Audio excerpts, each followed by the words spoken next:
Malibu, a foggy morning at a vast oceanfront mansion. This place used to hold legendary parties. Now it holds only silence. Victor Langford, a 58-year-old tech billionaire, is paralyzed after a brutal car accident. He is the man no one can handle. Specialists quit in days. Nurses leave in tears. They say he's a monster who refuses to heal. His daughter, the new CEO, is desperate. Then, a man in a simple shirt walks in with his 9-year-old daughter. Victoria warns him, "Nobody lasts here." The man looks at her and replies, "Maybe he hasn't met the right person yet." Watch, believe, listen, now. The Langford estate sat on a jagged cliff overlooking the Pacific, a monument of glass, steel, and suffocating loneliness. 6 months ago, the driveway had been filled with luxury SUVs and world leaders. Today, the salt air only carried the smell of antiseptic and the sound of crashing waves. Victor Langford, once the titan of Silicon Valley, was now a prisoner within his own body. A high-speed crash on the Pacific Coast Highway had shattered his spine and his spirit. He was paralyzed from the chest down, and his rage was the only thing he could still move with full force. Since the accident, the mansion had become a revolving door for the medical elite. Top-tier neuro-nurses from London, physical therapy gurus from Zurich, and high-priced holistic healers had all walked through those massive oak doors. Most of them lasted less than a week. They would emerge from Victor's darkened suite with red eyes and trembling hands, telling the housekeeper the same thing. He doesn't want a nurse. He wants a victim. He has chosen to rot, and he wants us to watch.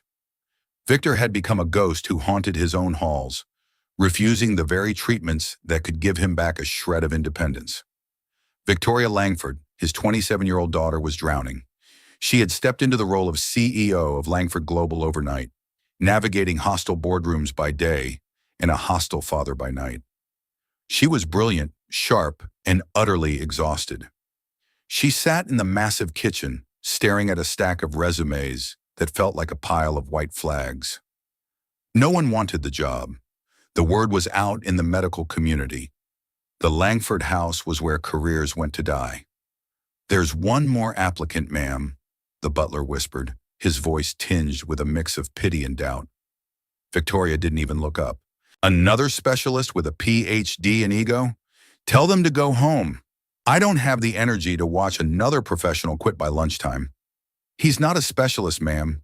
He's a local." Victoria sighed, rubbing her temples. "Fine. Let him in."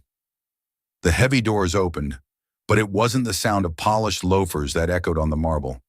It was the soft squeak of sneakers. A man in his early 40s walked in. He wore a simple, faded button-down shirt and carried a weathered canvas backpack.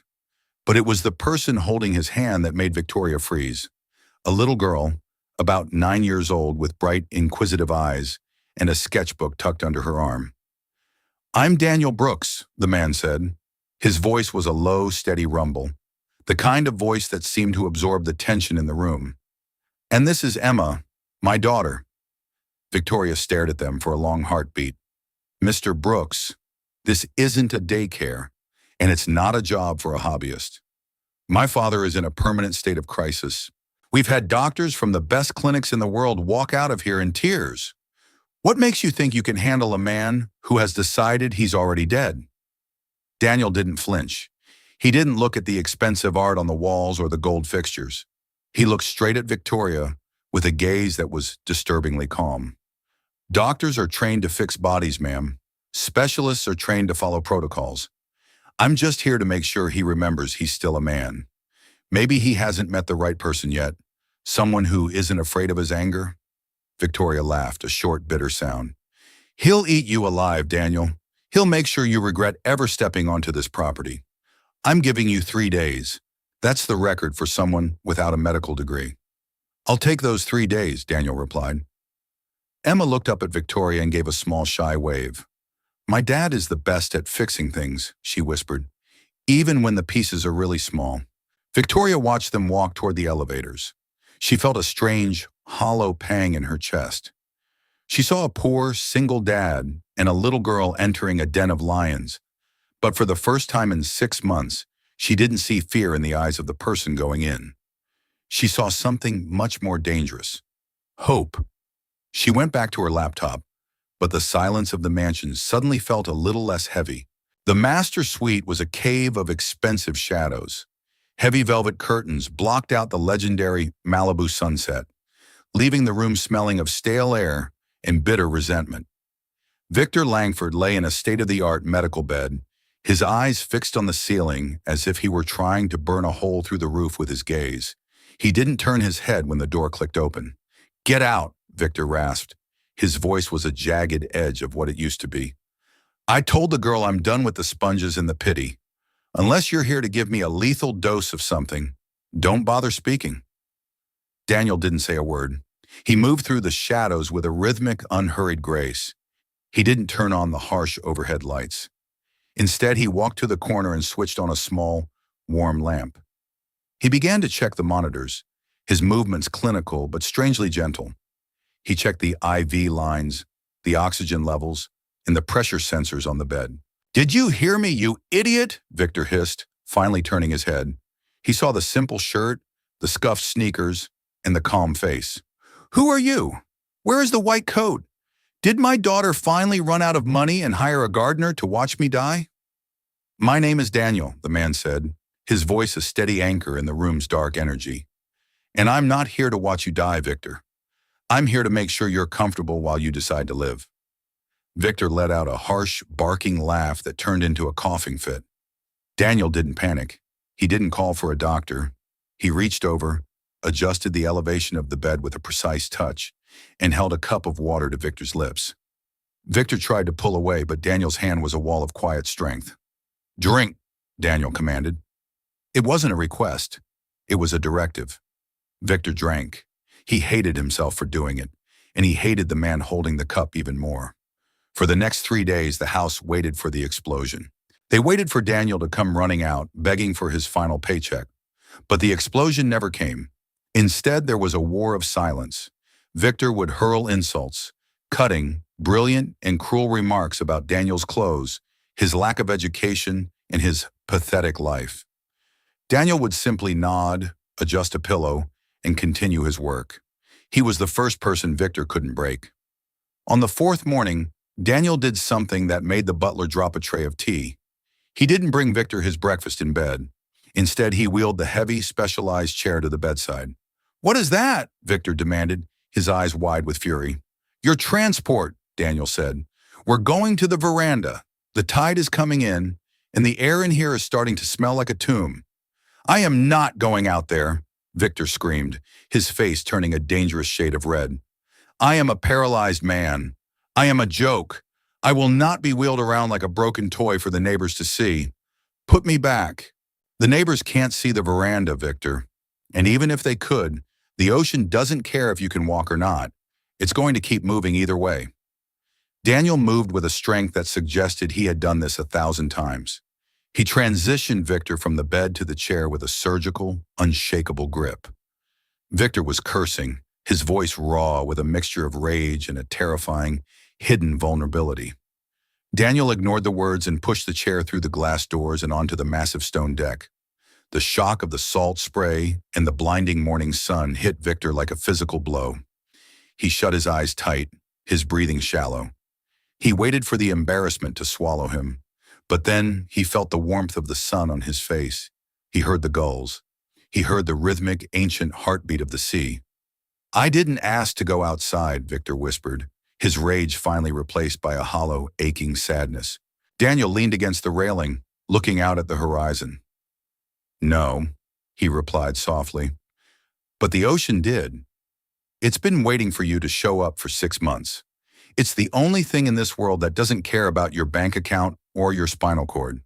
It just is."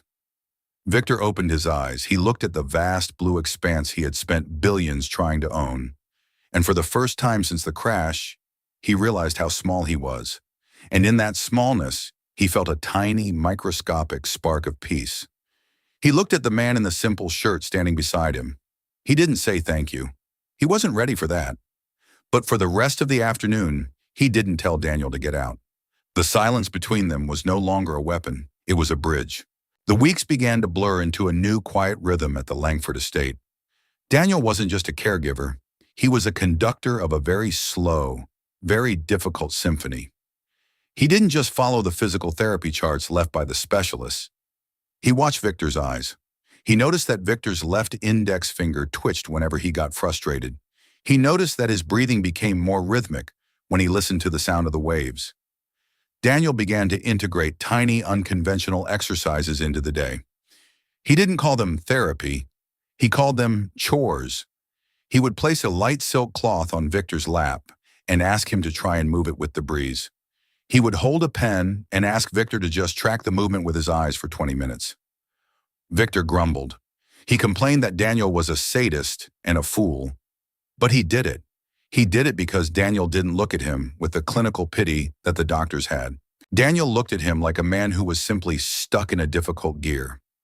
One rainy Tuesday afternoon, the atmosphere in the suite shifted entirely. Emma had been sitting in the corner of the room for an hour, unusually quiet. She had been working on a project in her sketchbook, her tongue tucked into the corner of her mouth in deep concentration. Victor, who had been staring at the raindrops on the glass, finally spoke. "What are you doing over there, child? Are you drawing my wheelchair? Is it a study in tragedy?" Emma stood up and walked to the edge of the bed. She didn't hesitate. She didn't look at the medical tubes or the pale, thin legs. She held out a vibrant, messy watercolor painting. "I drew the ocean outside your house, Mr. Langford," Emma said. Her voice was clear and entirely devoid of the adult caution Victor was used to. "But I drew it from the bottom. Look, there's a giant whale at the bottom, and he's holding the whole ocean up on his back. My dad says sometimes the biggest things are the ones you can't see." Victor took the painting with a shaky hand. He looked at the bright blues and the clumsy, powerful shape of the whale. He looked at the sun reflecting on the surface of the water far above. A lump formed in his throat, a sensation he hadn't felt in years. He saw himself in that whale. He saw the weight he was carrying. And for the first time in 6 months, a tiny, genuine smile touched the corners of his mouth. Victoria was standing in the doorway, having just returned from a brutal board meeting. She stayed in the shadows, her breath catching as she watched the scene. She saw her father, the man who had spent months screaming at the world, soften for a 10-year-old girl with a painting. She realized then that the medical experts had been trying to fix a machine, but Daniel was trying to heal a soul. As the days turned into months, the unexpected progress began to manifest. Victor started participating in the official neurological stimulation sessions. He stopped fighting the nurses. His voice grew stronger, losing the jagged rasp of depression.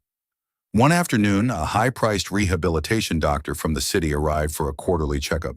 He ran his tests, checked the reflexes in Victor's hands, and stared at the data on his tablet in absolute disbelief.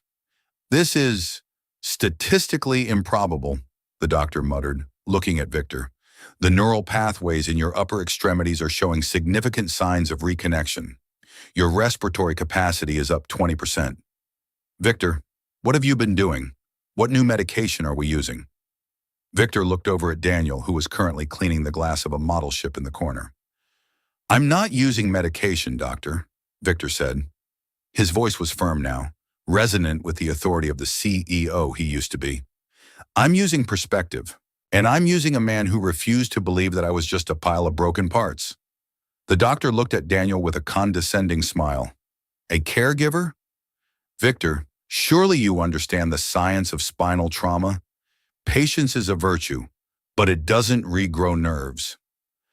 "Maybe not," Victor replied, his eyes narrowing, "but it gives the nerves a reason to want to grow back. You can leave, doctor. I think your science is missing a variable." Victoria walked the doctor to the door, her head held high. When she returned, she found Daniel and Victor talking, not about medicine, but about the future of the company's AI division. She saw Daniel questioning her father's logic, challenging him, pushing him to think. She realized that Daniel was doing more than just moving Victor's limbs. He was moving his mind. That evening, as the sun dipped below the horizon, painting the sky in shades of liquid gold and violet, Victoria followed Daniel into the kitchen. She watched him pack Emma's bag, his movements steady and humble. "He smiled today, Daniel," Victoria said softly. Daniel nodded, zipping up the backpack. "It's a start." "No," Victoria corrected him. "It's a miracle. I've spent 6 months trying to buy a solution. I've hired the best minds in the country.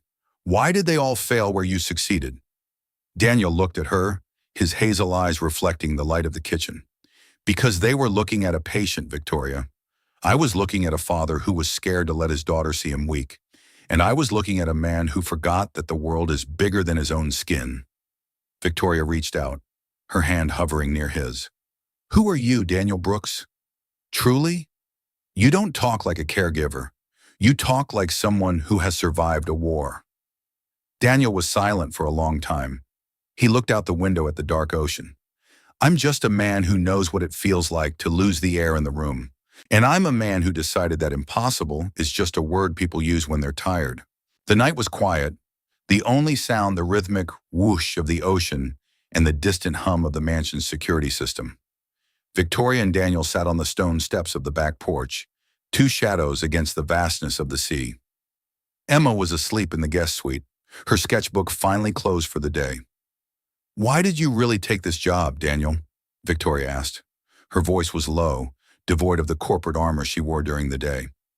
"The money is good, sure, but no amount of money is worth the abuse my father put you through in those first few weeks. You could have walked away a dozen times."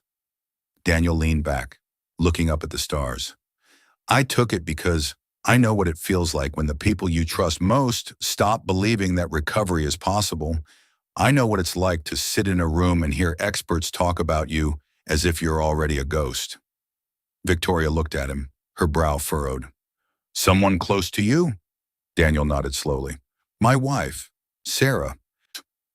The silence that followed was heavy with the weight of memory. Daniel began to tell the story, not the version he told at interviews, but the raw, unfiltered truth. Sarah had been a marathon runner, a woman made of fire and sunlight, but a rare autoimmune disorder had stripped it all away in less than a year. She had become paralyzed, her body attacking itself until she was confined to a bed, much like Victor. "The doctors gave up after 6 months, Daniel whispered. "They said it was maintenance phase. They told me to prepare for the end. They stopped looking for progress and started looking for comfort. But Sarah didn't want comfort. She wanted to fight." Daniel had spent 3 years being her hands, her legs, and her lungs. He had researched every experimental therapy, spent nights massaging her limbs, and days whispering the names of the flowers in their garden. He had sacrificed his career in systems engineering to become her full-time world. Did she make it?" Victoria asked, her voice trembling. Daniel shook his head. "No, her heart gave out 2 years ago. But in those 3 years, we had more life than most people have in 30. She learned to paint with her mouth. She wrote a book of poetry. She saw Emma take her first steps. She died as a woman who was loved, not as a case file that had been closed." He looked at Victoria, his eyes shimmering in the moonlight.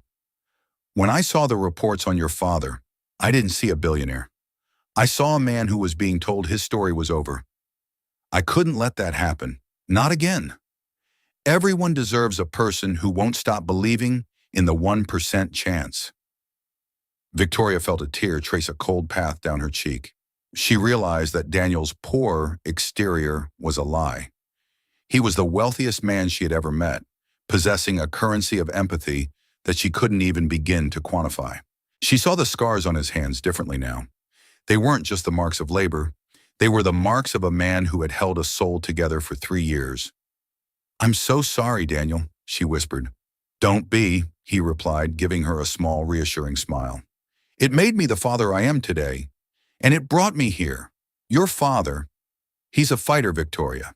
He just needed to know that someone was in the ring with him who wouldn't throw in the towel when things got messy."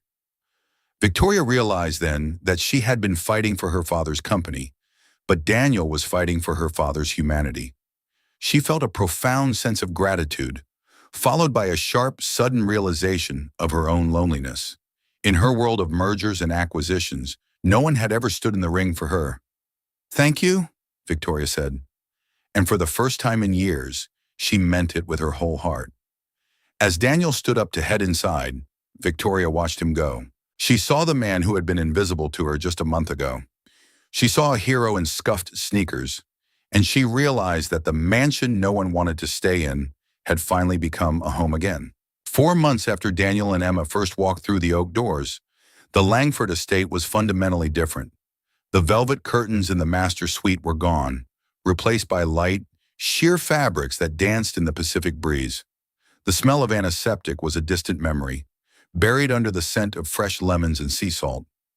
Victor Langford was sitting in a standard wheelchair on the veranda. He wasn't lying down. His posture was upright, his eyes clear and focused.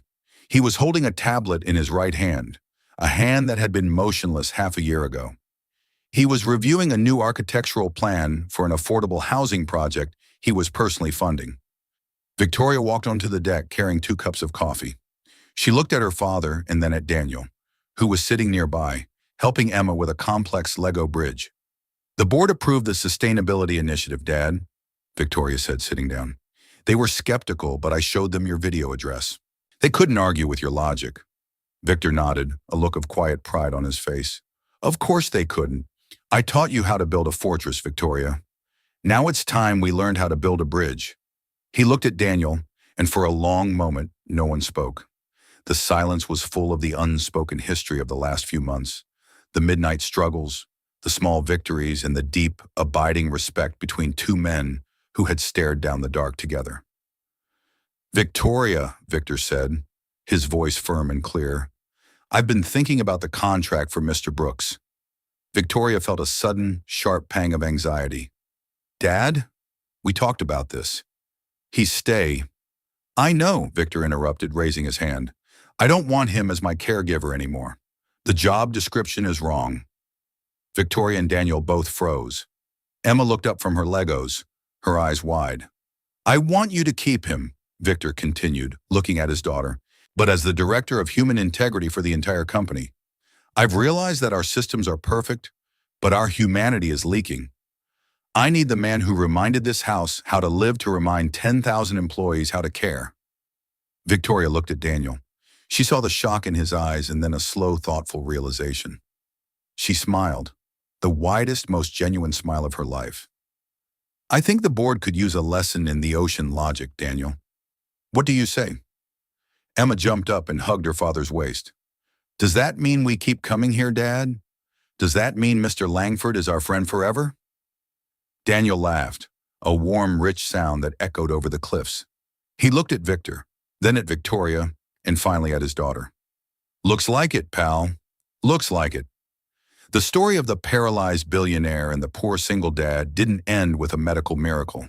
It ended with a human one. It proved that sometimes the thing that helps a person stand back up isn't the money in their bank account or the power in their title. It's the quiet, unyielding patience of a person who refuses to let them stay on the ground. As the sun set over Malibu, casting long, golden shadows across the stone deck, Victor Langford reached out and placed his hand on Daniel's shoulder. It was a simple gesture, but it was the strongest connection either of them had ever made. The anchor had held, and for the first time in years, they were all finally moving forward. True strength is not found in the ability to control others, but in the patience to support them when they have lost control of themselves. Value is not determined by wealth or status, but by the integrity of our actions and the depth of our empathy. Never give up on someone just because the world says it's impossible. Sometimes they just need the right person to remind them how to live again. If you believe that kindness and patience can change someone's future, subscribe for more stories like this. And tell me in the comments, do you think one person can truly change another person's future? Have you ever been that person for someone else?